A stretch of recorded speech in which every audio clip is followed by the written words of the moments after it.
Welcome, Dolphins fans, haters, and everyone in between to your favorite show discussing the greatest franchise in sports, the Miami Dolphins. This is the PhinsPod. My name is Moose, your host, and we have done it. Our Miami Dolphins are back to 500 with a record of 7-7, all the way back from 1-7.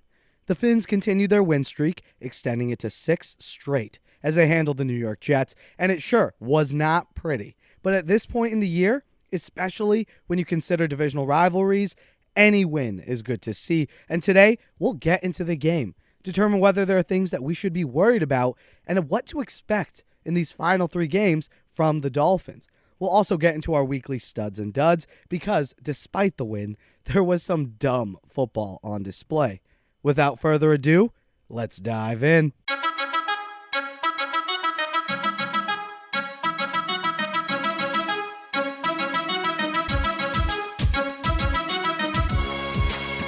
There was talk following Miami's last win against the Giants on whether the timing of the bye week was good.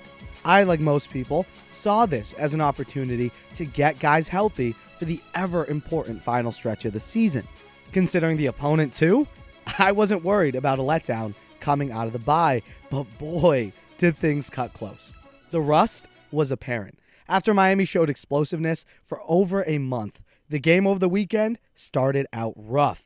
The defense was being run over. Zach Wilson looked more than competent, and I think it's fair to say Tua Tagovailoa had his worst performance of the season, if not his worst performance as a Dolphin. It took them nearly 20 minutes of game time to get their shit together and tighten up.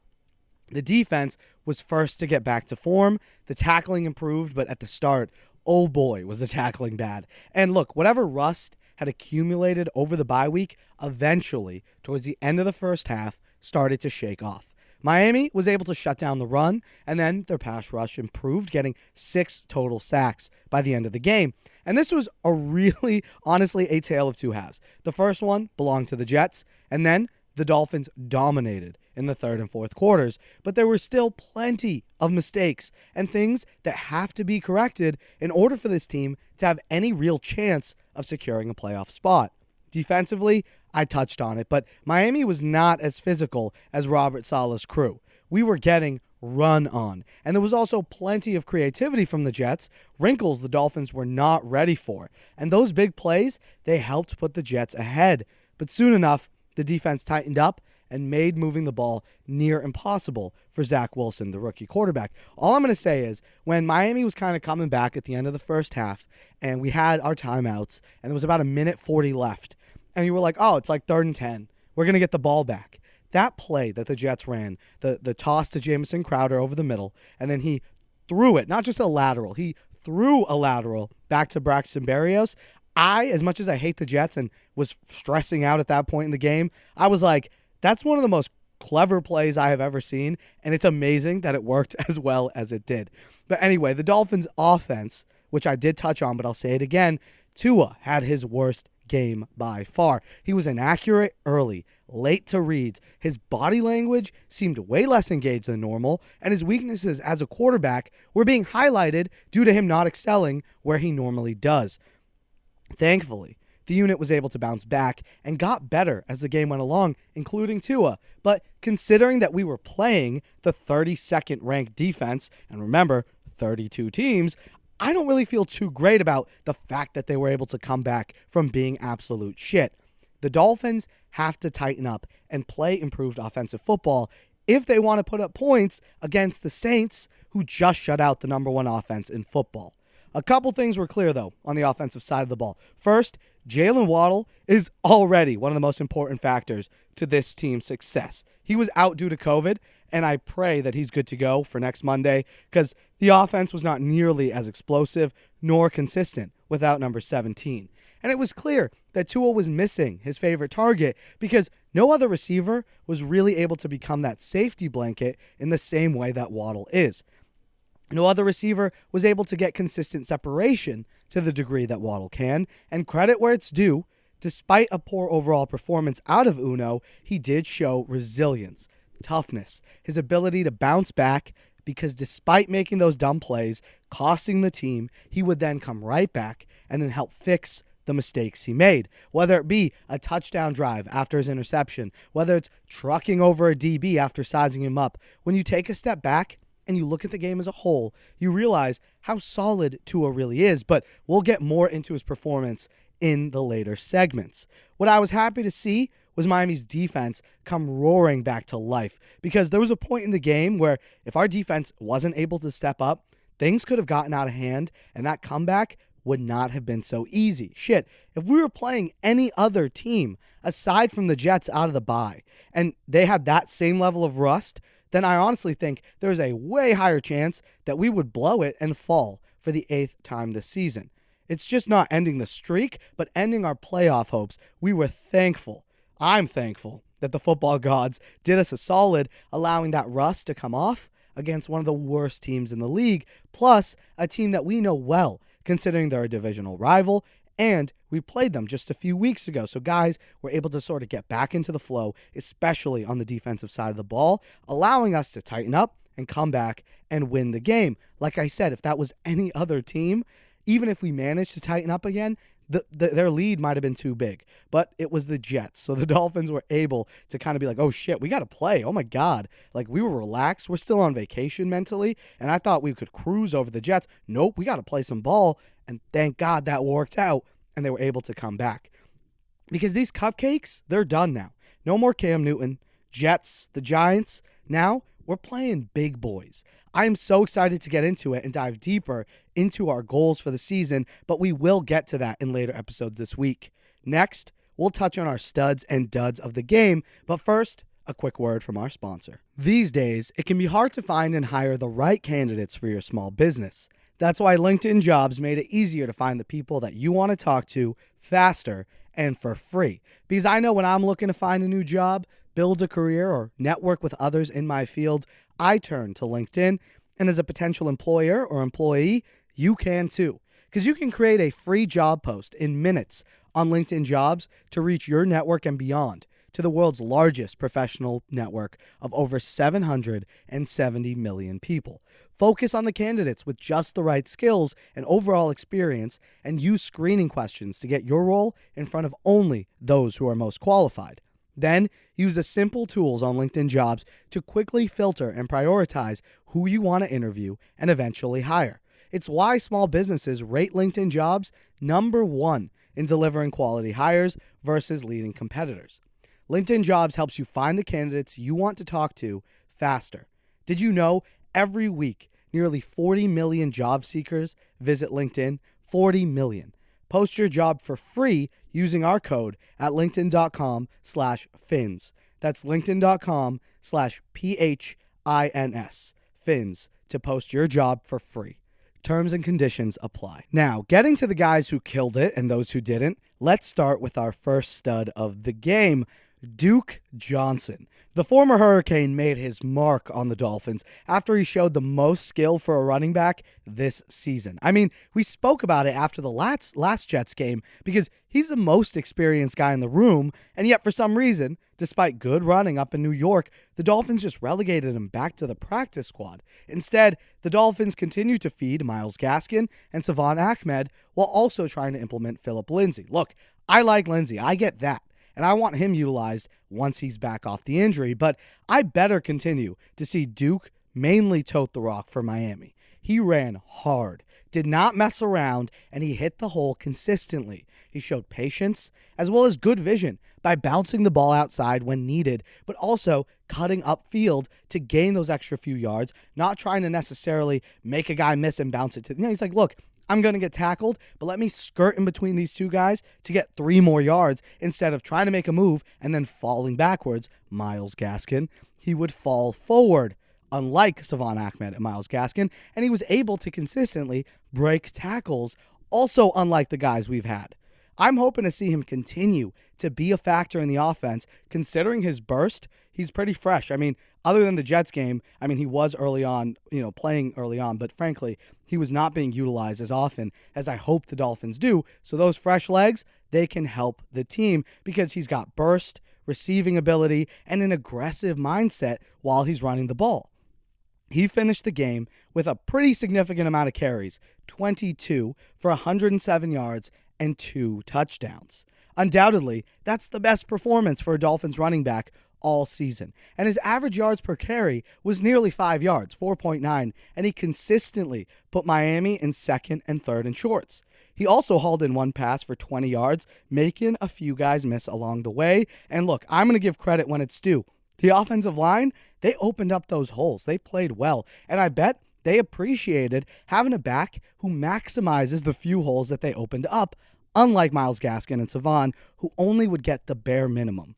And it was evident that Duke was going to get every inch he could, and you know that the O-line seemed to like that. When I went back and watched the game, there were multiple runs where the offensive lineman would be so hype with the way Duke just toted the rock. Like, compared to when Myles would get that 6-yard gain, it was if Myles ever got 6 yards, it was probably a good hole to start the run. And he would go, and then he'd get hit 4 yards in, fall forward for 2, 6 yards. And the line would pick him up, not too excited. But with Duke, even like a 5-yard run, the way he would smash into the back of his guards, Robert Hunt would pull him forward for those extra yards. They'd get up and high-five each other. There was energy that he was bringing, not just to the run game, but the offensive line as well, who was clearly fired up to block for this guy. And look, there were those holes, so kudos to the line. Keep in mind, though, it was the Jets. So a real test will be whether this rushing attack can exist at all when we face teams like the Saints, Titans, and Patriots. I'm not asking for the same performance. I'm not asking for a top 30. That's what I am asking for. I'm not asking for a top 15 level run performance, but I'll take top 25. And frankly, that's much improved and helped this team a lot in their comeback. But only time's going to tell whether that will stay over the next 3 weeks. Our first dud of the game goes to Albert Wilson. And it's for one simple reason, honestly. His run after catch is driving me up the freaking wall. I mean, shit. The thing that used to be his best trait has quickly become a source of frustration. And I don't know why it hasn't been corrected yet. I saw this on Twitter, but we need to start calling him Albert Wrong Way Wilson. The man is allergic to running north and south. I guess a catch isn't complete without losing some yardage. He finished the game with 1 catch off a ricochet from Gesicki, so heads up for him. But that would have been a 12-yard gain, but because he decided to run backwards, he ended up getting 9. Look, I don't dislike Wilson. He has a skill set which frankly works in this offense, but he needs to play smarter football. Our second stud of the game, Jerome Baker. Baker had a nice day for himself, recording 2 sacks along with 7 total tackles. And ever since he's been switched to outside linebacker, not playing the traditional Mike role, he's been way more effective in this defense. Because again, he's more versatile. He's used across the front 7, and his value and production have gone up. Now, I think Miami needs one more linebacker, and then things can get real interesting. But we need someone who can be a reliable run stuffer while also being competent in pass defense, because our other option, Landon Roberts, is not that guy. And although Baker can rush the passer from the outside and play in coverage, he isn't the best run-stuffing linebacker out there, which is why I think come the draft, come free agency, Miami should look to add another solid backer. Our second dud of the game goes to Justin Coleman, and it's not entirely his fault because Coleman has definitely improved as the season's gone along, but he had to step in the role of Javon Holland for some snaps, and the drop-off was evident. Specifically, I'm talking about the third down in the second half, which they call it a blitz for Coleman. He had a clean shot on Wilson, a shot you know Javon would have capitalized on, but Coleman came sliding off and allowed the rookie to escape for the first down. He also missed a tackle on the other trick play, the sort of the sweep they gave to Braxton Berrios, where he turned and threw a lateral to Zach Wilson, who then played some backyard football. But before he got the dump off to the tight end for an eventual 20-yard gain, Coleman had a shot on him, and he missed. Look, the Dolphins did not play like absolute crap as the game went along, so Coleman was not some liability out there. He just wasn't really able to make the same amount of splash plays that we normally see. Our final stud of the game goes to Devontae Parker. The man is crucial for our offensive success. When combined with Waddle and Gesicki, Parker opens things up and adds the vertical element and makes those tough catches that are generally missing. He has to stay healthy down the stretch, and I think he can. He finished again with 4 catches for 68 yards and the game-winning touchdown. And that game-winning touchdown was thrown behind him, but he adjusted, hauled it in, and fell forward into the end zone for 6. His veteran presence, experience, and overall ability are huge. Don't forget, he was a first-round pick for a reason, and we see those reasons every time he's healthy enough to suit up and play. Now, this is where things get spicy because we won, right? We're at 7-7, but our final dud of the game is Mr. Tua Truck a Motherfucker Over. Again, there was a bye week, so he was missing his favorite weapon, but still, there's no excuse for the amount of rust that we saw and playing the way he did at the start of the game. It was his worst performance of the season, in my opinion, and he was off. Like I mentioned at the top of the show, his body language early on wasn't great, and without the support of the running game, I'm not sure that we would have pulled this one out. He finished the game 16 of 27, far less accurate than we're accustomed to, just 196 yards, 2 touchdowns, and 2 pretty bad interceptions. And those interceptions, the first, missing high and wide to Devontae, was a horrid throw, and then on 3rd and long, throwing a cornerback's dream for a pick 6, which brought New York right back into the game. Now here's the thing. I just said that this was Tua's worst game of the year, brought up some bad throws. You can also throw that deep throw to Albert Wilson in there where he underthrew him. Now, look, I'm hearing, he severely underthrew him. Look, it was an underthrow. He should have led him. But if it was severely underthrown, that would have been an interception. He just threw it to a spot where the defender and Albert Wilson could fight for it. If it was Devontae Parker, probably makes the catch, but that's small Albert Wilson, who probably isn't going to get 50-50 balls. So, yes, it was a bad throw, not what you want to see, but it was not nearly as bad as people are saying. And if a guy wasn't coming in his face and he had a little more time to step up into it, I'm pretty sure he could have led the throw a lot better. But again, not a good performance. But some quarterbacks, if not most, when they have their worst performance of the season, they throw upwards of 2, 3, sometimes even 4 interceptions. They don't throw any touchdown passes, and their offense doesn't put up over 30 points. And that's why I still feel great about having Tua as the guy moving forward, because even when he's at his worst, you can still win. And what's most important, he always made up for his mistakes right after. After his horrid pick 6, tying the game back up at 24, he drove right back down the field and delivered a strike to Devontae to go up 7 and eventually win the game. And that's what you want to see. When your guy has a bad day, you want to see sparks of good. Not to mention, he had a few beautiful throws, which a lot of guys don't make on the days that they're off. Specifically, the 3rd down conversion to Isaiah Ford, that teardrop was gorgeous, and it showed the level of touch and accuracy Tua has, like I said, even when he's off. And then that other 3rd down conversion to Gesicki in the red zone was also a strike. And honestly, little things like him deciding to truck over a defensive back, that's exactly what you want to see out of a young quarterback. Your team's struggling. You personally are struggling. And as the leader, you're trying to instill some juice. So boom. You see a smaller guy, lean into him. It was great to see, hyped him up, hyped up the rest of the offense, and brought some energy to the team. Look, I wish Tua played better. I do. And it pains me that he's on the duds list. But when you have your quarterback play relatively poor, but still end up on top, that's a great thing. It was just a fantasy 7 weeks ago. We were in misery. Our Dolphins 1-7. The season looking like an abject failure. None of y'all wanted to watch these videos because we sucked. But it all started with one. And then another big one against the Ravens. And suddenly, the team began to look like the squad that we expected to see this entire time. Now, trust me, as we get into the final stretch of the season, these big games, we will dive into the matchups, talk about what the Dolphins need to do to finish off this miracle run.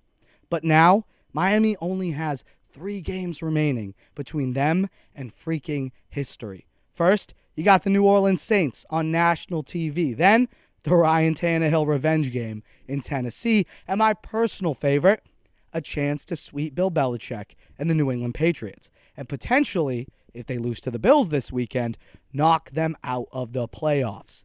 How you guys feeling now that our squad really is 7-7, respectable record, back at 500? Let us know in the comments below. And if you managed to stay with me, I apologize for my voice. It is why I have not made an episode over the last week. I have been sick. Don't worry, did not have the COVID, just the standard old flu. And that's why my voice has been really bad. And if you can hear it, it was worse than this. So I apologize, but we're coming on the mend. We're getting healthy just in time for Christmas. So we will have plenty more to come as these intense must-win games. But the other thing is, I'm just so happy that it's the end of December and these games are very relevant, very important, and we can care as fans. Because again, at 1-7, I thought come November I'd be doing draft talk. But no, we're talking about a playoff push. You'll love to see it. But how are you guys feeling? Let us know in the comments below. On short yardage, it's a first down and more across midfield to about the 48-yard line goes Duke Johnson. And then goal off the right side to the end zone. Touchdown, Duke Johnson. You got to like how hard Duke Johnson is running in this game. We've seen a couple tackle breakers. Look at C.J. Mosley, how fast he comes up there and fills that hole. But Johnson is able to just keep his balance. That's going to do it for us today. Thank you guys so much for listening to the show. Hope you enjoyed it. Thank you to Timothy Ritchie, Brian Guger, and Chris, members of the pod and supporters of the show over on Patreon. Check that out. Links in the description, or head to patreon.com/PhinsPod. Thank you all so much for the support, and please remember to like the video if you enjoyed the show, and subscribe just so you never miss a chance to chat about your Miami Dolphins. Remember, the show's available on all platforms. Spotify has recently added a rating system, so love it if you could give us 5 stars, and of course, Apple and Google Podcasts. Continue the conversation with us over on Twitter and Instagram at PhinsPod. I hope you all have an amazing day. Until next time, stay safe. Love y'all.